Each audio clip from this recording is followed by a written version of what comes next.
Hi everyone, good day. In this video, I'll be teaching you how to use Essence Stone in Whiteout Survival. Okay, first things first, Essence Stones can be a valuable resource in enhancing your gear. To use Essence Stones, you must achieve level 20 on your furnace. This is a necessary prerequisite.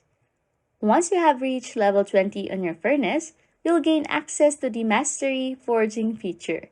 So after that, just go to your Heroes tab and select any piece of legendary hero gear that you want to upgrade. With the Mastery Forging feature unlocked, you can now manage and upgrade your legendary hero gear. Select the gear you wish to upgrade and use any essence stones you have to further enhance your gear.